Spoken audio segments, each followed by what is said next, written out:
तर वळूयात आंतरराष्ट्रीय घडामोडींकडे. लेबनॉन आणि सिरियामध्ये स्फोटांची मालिका सुरूच आहे. आधी पेजरमध्ये झालेल्या स्फोटानंतर आता वॉकी टॉकी, मोबाईल आणि लॅपटॉपमध्ये स्फोट झालेत. हिजबुल्लाच्या सैनिकांनी वापरलेल्या वॉकी टॉकी, मोबाईल आणि लॅपटॉपमधील स्फोटात 6 जणांचा मृत्यू झालाय. 2 दिवसात झालेल्या स्फोटात एकूण 20 जण मृत्युमुखी पडलेत, तर 3000पेक्षा जास्त लोक जखमी झाले. जखमींमध्ये बेरूतमधील इराणच्या राजदूताचा देखील समावेश आहे. पेजर स्फोटात मृत्युमुखी पडलेल्यांवरती अंत्यसंस्कार केले जात असतानाच वॉकी टॉकीचे स्फोट झाले आणि लेबनॉनच्या दक्षिणेकडील आणि बेरूतच्या दक्षिण उपनगरामध्ये हे स्फोट झाले. ही उपकरणं 5 महिन्यांपूर्वी खरेदी केलेली होती आणि या सगळ्या स्फोटांमध्ये आणि त्याच्या मागे इस्रायलचा हात असल्याचा आरोपही केला जातोय. आजच्या सिस्टीममध्ये सुद्धा अशाच पद्धतीनं स्फोट घडवून आणला. आधी पेजरमध्ये हा स्फोट झाला. तब्बल 2700 लोक यामध्ये जखमी झाले, तर 7 जण मारले गेले. हा पेजरमधला स्फोट आपण बघतोय. मुख्य पेजर कंपनी जिथून या दहशतवादी संघटनेनं पेजर खरेदी केले होते त्याच्याशीच टायअप करून मोसादनं ही सगळी घटना घडवून आणली, हे स्फोट घडवून आणले असेही कळते. आंतरराष्ट्रीय सायबर अभ्यासक प्रशांत माळी सध्या आपल्या सोबत आहेत. प्रशांत, आपण कालच खरं तर पेजर स्फोटासंदर्भात तुम्ही माहिती दिलेली होती संपूर्ण, आणि आता पुन्हा एकदा गाड्यांमध्येही स्फोट झालेत, वॉकी टॉकीमध्ये सुद्धा स्फोट झालेत. म्हणजे संपूर्ण यंत्रणा जी आहे त्यांच्याशी संबंधित या सगळ्यांना मोसादनं हाती घेतलं होतं असं म्हणता येईल का? जे जे काही डिव्हाइसेस होते आणि जे काही डिव्हाइसेस मध्ये असं काही प्रत्यारोपण करता येत होतं, मला वाटतं ते सगळे डिव्हाइस त्यांनी कॉम्प्रोमाइज केले. हा जो पेजर डिव्हाइस होता, नंतर वॉकी टॉकी, लॅपटॉप्स, फिंगरप्रिंट वाले जे दरवाजे उघडण्याचं मेकॅनिझम असतं, म्हणजे बायोमेट्रिक्स एनेबल्ड ऍक्सेस कंट्रोल, याला सुद्धा त्यांनी तिथे त्याचा पण स्फोट झाला. आणि कुठे कुठे तर ईव्ही एक्सप्लोइट झालं, म्हणजे स्कूटर्स जे आहेत इलेक्ट्रिक स्कूटर्स त्या पण एक्सप्लोड झाला असं दिसण्यात येतं. त्यामुळे हा अटॅक किंवा हा लँड अटॅक जेव्हा त्यांना कळलं की पेजर सारख्या ह्याच्यामध्ये आपल्याला करता येतो, तो त्यांनी त्याचा दायरा खूप मोठा वाढवलाय. अगदी. पण प्रशांत, सगळ्यात महत्त्वाचं, एवढे मोठ्या प्रमाणात हे स्फोट होणं, यासाठी आधीच त्यांनी जसं एका कंपनीशी टायअप करून पूर्णपणे तयारी करून ठेवलेली होती पेजर संदर्भात, हे बाकीच्या डिव्हाइसेसमध्ये कशा पद्धतीनं त्यांनी हे स्फोट मुळात घडवले असतील? एकदा का त्यांना ते कळलं की अशा जो अल्कलाईन बॅटरी असते आणि त्या अल्कलाईन बॅटरीला आपल्याला हीट करता येतं आणि 4-5 ग्रॅम आपल्याला त्याच्यामध्ये स्फोटक टाकता येतं आणि एक माणसाला उडवून किंवा माणसाचा काही भाग उडवून आपल्याला भीती निर्माण करता येऊ शकते. मग हाच एक्सपेरिमेंट त्यांनी बाकी सगळ्या करायला सुरुवात केली. आता एका ठिकाणी त्यांनी फॅक्टरी किंवा इंटरमिजियरी लेवलला ह्याला पेजर मध्ये हे सगळं टाकलं, पण बाकीच्याकडे काय की त्या लोकांनी काही आयसोलेटेड जे मध्ये सप्लाय चेन मध्ये कुठेतरी ह्यांनी सेंध लावून त्याच्यामध्ये असं प्रत्यारोपण केलेलं आहे. त्यामुळे असे अजून कुठचे डिव्हाइस फुटतील तसं आपल्याला माहित नाही. आणि आता हे हे जे मडोस ऑपरंडी आहे हे फक्त मोसादच वापरते किंवा इस्रायलच वापरते असं नाही, तर हे आता मला असं वाटतं की हे पूर्ण जगभरात कोणी कुठेही वापरू शकतं.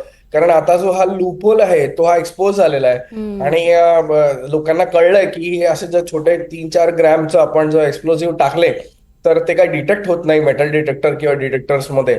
तर हा जो खतरा आहे तो पूर्ण जगावर पसरलेला आहे आणि ह्याच्यासाठी काही ना काहीतरी पॉलिसी आपल्या भारत सरकारला पण करणं गरजेचं आहे. कारण जर हे असे छोट्या छोट्या गोष्टी, मेटल डिटेक्टर म्हणजे एअरपोर्टवरनं पण आत घेऊन जाऊ शकत असाल, मेटल डिटेक्टरला डिटेक्ट नसेल करत येत असाल, तर मग हा जो त्यांनी हातकंडा वापरलाय हा कशावरही वापरता येऊ शकतो. अगदी अतिशय घातक स्वरूपाचा असा हा हातखंडा त्यांनी वापरलाय. मात्र हा धोका लक्षात घेऊन येत्या काळामध्ये जे काही लूपहोल्स असतील ते बाजूला करण्याचं काम केलं जाऊ शकतं का, किंवा काय ऍक्शन घेतली जाऊ शकते? कारण संपूर्ण जगालाच, एकमेकांचे जिथे जिथे शत्रू आहेत अशा सगळ्यांनाच हा धोका आहे. आता हा खतरा फक्त जगाला शत्रू आणि डिफेन्स पुरता मर्यादित नाही राहिलाय, कारण त्याला कोणी सिव्हिलियन इक्विपमेंट वापरलेत. डिफेन्स पुरता मर्यादित असतं जेव्हा ते डिफेन्स इक्विपमेंट वापरतात. हा पूर्ण सिव्हिलियन वरती म्हणजे आपले जे सिटीजन्स असतात त्यांच्याकडे वापरण्यात येणारे डिव्हाइसेस वरती हा त्यांचा हमला आहे ते तर एक्सप्लॉइट केलेला आहे. त्यामुळे एक पॉलिसी पूर्ण जगाला आता बनवणं गरजेचं आहे. अशा लॅब्स बनवणं गरजेचं होऊन जाईल ज्याच्यामध्ये हे जे डिव्हायसेस जेव्हा कन्झ्युमरला पास होतात तेव्हा त्याची पूर्ण चेक करून कदाचित एक नवीन प्रकारचं सर्टिफिकेशन पण आता उदयमुख होईल आणि असं सर्टिफाय केलं जाईल की बाबा ह्याच्यात कुठल्याही प्रकारचा एक्सप्लोजिव्ह नाहीये जो हीटमध्ये किंवा एका कमांडने म्हणजे एक्सप्लोड होईल. तर असं एक स्टँडर्ड पूर्ण जगाला आणणं आता गरजेचं झालेलं आहे आणि मला वाटतं ते लवकरच येईल. कारण सिव्हिलियन्स ह्याचा शिकार होते आणि यामुळे प्रत्येक मोबाईल वापरणाऱ्याला, पेजर वापरणाऱ्याच्या मनात किंवा वॉकी टॉकी वापरण्याच्या मनामध्ये भीती निर्माण झालेली आहे. कारण हा फक्त एका देशापुरता मर्यादित नसून बाकीच्या देशात पण असं असू शकतं का? तर टेक्नॉलॉजीच्या प्रती एवढी भीती माणसाच्या मनामध्ये चांगली नाही टेक्नॉलॉजीसाठी आणि जागतिक प्रगतीसाठी सुद्धा. अगदी. पण सगळ्यात महत्त्वाचं की या अशा विषयांमध्ये जे हिरिरीनं पुढाकार घेऊन बोलतात असे देश अजूनही पुढे आलेले नाही आहेत. अमेरिकेनं सुद्धा यावरती अजूनही भाष्य केलेलं नाहीये. काय यामागचं कारण असू शकतं की मोठे देश अजूनही शांत आहेत? शांत राहण्याच्या मागे की असं काहीतरी सोपं आणि इझिली टार्गेट करण्याची टेक्नॉलॉजी त्यांच्याकडे का नव्हती, पहिला तर हा विचार आहे. नंतर दुसरी गोष्ट म्हणजे त्यांचं काउंटर इंटेलिजन्स डिपार्टमेंट जे सगळ्यावरती नजर ठेवून असतं सोकॉल्ड, म्हणजे सीआयए असो, FBI असो, हे फेल कसं झालं? त्यांना कसं कळलं नाही की असा काहीतरी मोठा अटॅक होतोय? हा सर्वात मोठा प्रश्न त्यांना ग्रॅस्प करतोय. आणि तिसरी गोष्ट मगाशी मी सांगितल्याप्रमाणे की अशी टेक्नॉलॉजी आपल्याकडे का नाही किंवा आपल्या विरोधात तर वापरली गेली नाहीये, कारण प्रत्येकाला भीती ही वाटतेच आणि म्हणून हे सगळ्या देश आहेत ते गप्प आहेत. आणि तिसरी शेवटची महत्वाची गोष्ट म्हणजे आता रिव्हर्स इंजिनिअरिंग चालू आहे. रिव्हर्स इंजिनिअरिंग म्हणजे त्याच फुटलेल्या पेजरला, फुटलेल्या वॉकी टॉकीला मिळवणे आणि त्याच्यामध्ये कसं ते केलं गेलं होतं किंवा कुठचं स्फोटक वापरलं होतं, कधी वापरलं होतं, त्याचं जे पूर्ण फोरेन्सिक्स आणि रिव्हर्स इंजिनिअरिंग आहे ते आता सगळे करण्यात मशगूल आहेत. कारण ह्याच लूपहोल त्यांना त्यांच्या दुश्मनांच्या विरोधात वापरता येईल किंवा स्वतःला सुरक्षित करता येईल. हो. पण प्रशांतजी, एकीकडे टेक्निकली एवढी साऊंड इस्रायल आहे का की मग त्यांनी इतर कुठल्या देशाची मदत घेतली असेल? बघा, हे जे आहे हे त्यांनी लेबननच्या धर्तीवर केलंय. तर ह्याच्यासाठी भरपूर सप्लाय चेन मध्ये त्यांची माणसं असणं गरजेचं आहे.